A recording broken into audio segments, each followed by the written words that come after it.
Teman-teman sekalian, dunia ini adalah tempat sementara. Saya ulangi lagi, dunia ini tempat sementara dan bukan menjadi target utama bagi orang beriman.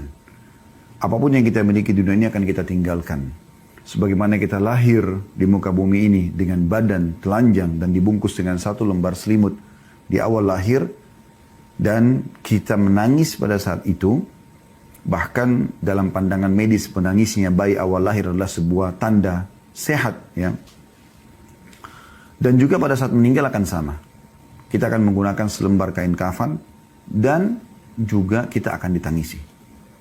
Kalau kita lahir kita menangis, maka nanti kita akan ditangisi. Itu sudah menjadi umum dan standar.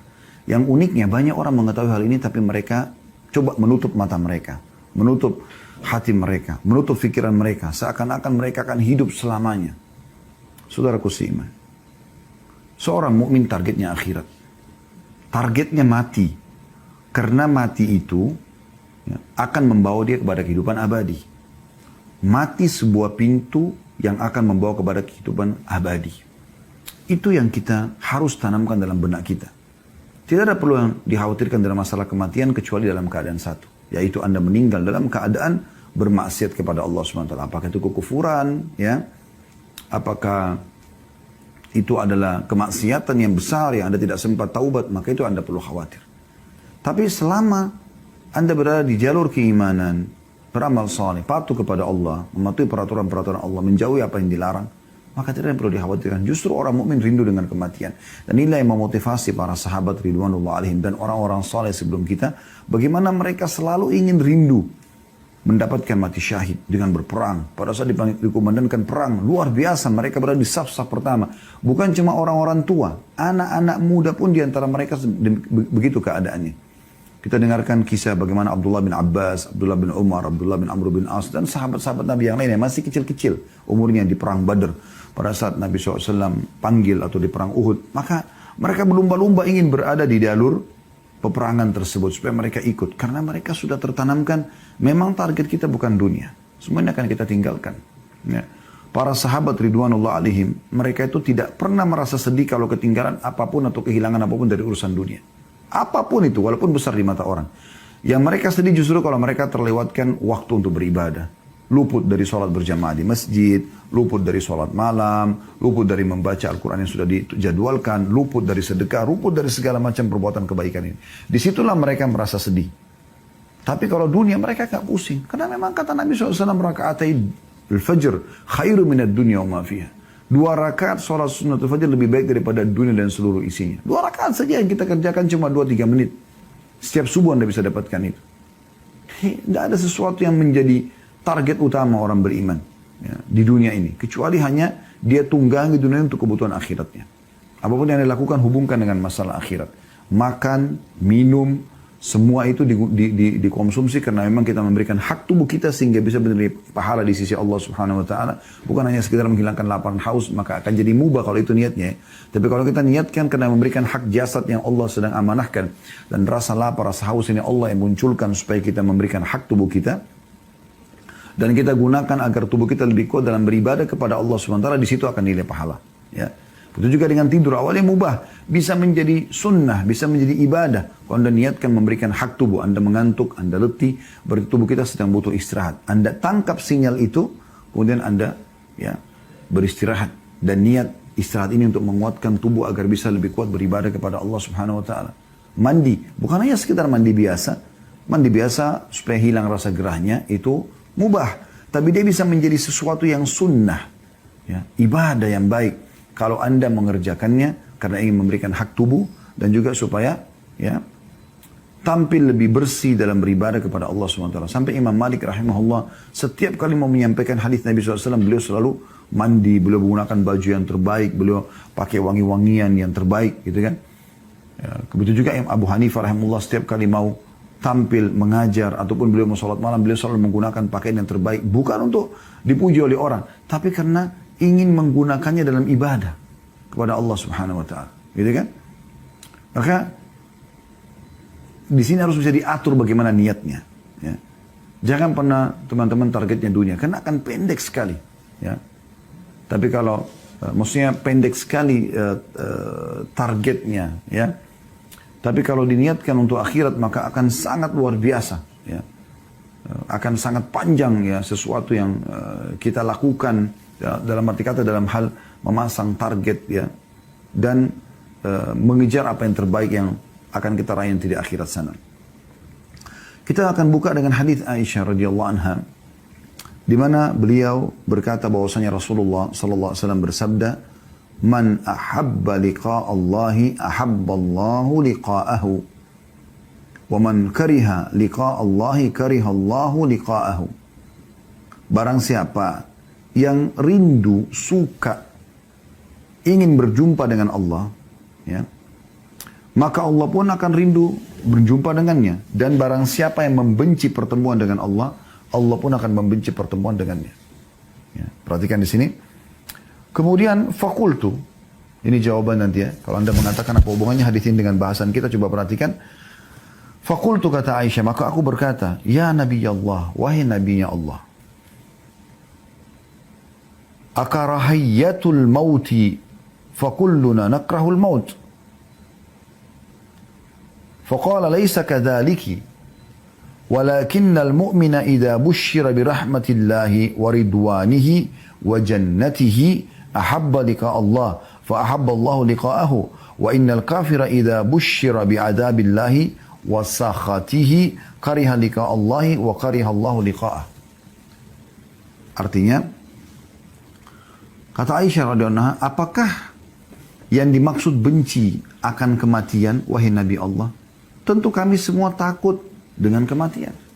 Nah, di sini yang menjawab tadi apa yang saya jelaskan dalam pembukaan kita ya. Jadi orang mukmin tidak perlu takut. Aisyah mengatakan kami selama ini masih takut mati, gitu kan. Tapi dengarkan bagaimana setelah Nabi SAW menjelaskan kepada beliau. Kata Nabi SAW, bukan begitu maksudnya. Namun maksud yang benar adalah seorang mukmin jika diberi kabar gembira dengan rahmat, keridhaan serta surganya. Nanti kalau mati itu masuk surga loh. Nanti akan kita terima hasil amal-amal kita loh. Nah, misalnya kita bahasakan begitu. Maka dia pun akan rindu mati. Dia ingin rindu segera bertemu dengan Allah. Karena untuk bertemu dengan Allah kan harus mati dulu. Gak mungkin tidak gitu. Ya. Maka Allah pun suka bertemu dengannya. Dan barang siapa yang benci, jika orang kafir diberikan kabar tentang siksa Allah dan ahli maksiat. Nanti kau akan dimasuk neraka, nanti kau akan disiksa. Maka dia pun benci untuk bertemu dengan Allah. Maka Allah pun benci bertemu dengannya. Hadis ini sahih riwayatkan Imam Muslim. Ulama coba mengatakan ada dua jenis orang yang takut mati. Yang pertama takut yang tidak tercela. Yaitu takut sebagai sifat orang mukmin. Misalnya dia takut nanti kalau dia mati amalnya masih kurang. Contoh. Nah itu masih positif ya. Jadi bukan takut karena kematian tapi takut amalnya kurang. Itu sering dinukil dari para salafus saleh. Mereka memang khawatir jangan sampai mereka mati dalam kondisi ya, amalnya masih kurang. Kemudian takut yang tercela adalah takut yang menunjukkan lemahnya iman karena tidak mau berpisah dengan dunia. Maka ini sangat ya buruk. Dan ini yang membuat umat Islam menjadi lemah. Justru nilai plus kita sebagai umat yang beriman kepada Allah pada saat kita justru tidak cinta dengan dunia dan tidak takut dengan kematian. Perhatikan hadisnya, hadis yang masyhur ya. Hadis yang diriwayatkan oleh Abu Dawud dan Ahmad dan disahihkan oleh Syekh Albani. Melalui Thauban radhiyallahu anhu, qala Rasulullah sallallahu alaihi wasallam, bahwasanya Rasulullah SAW bersabda, yushiku al-umama an tada'a alaikum kama tada'a al-akalatu ila qas'atiha. Kata Nabi SAW, hampir saja para umat, maksudnya yang kafir, sesat, yang bermaksiat, mengurumuni kalian dari berbagai penjuru sebagaimana mereka berkumpul menghadapi makanan dalam piring. Jadi kalau ada makanan mau dihidangkan lalu dipanggil, ayo makan yuk. Maka mereka sama-sama saling ngeroyokin satu nampan itu kan. Nabi SAW menggambarkan kita seperti nampan di makanan itu umat Islam ini. Gitu kan. Faqala qailun min killatin nahnu yawma idin. Maka salah seorang mengatakan, ya Rasulullah, apakah pada satu kami sedikit?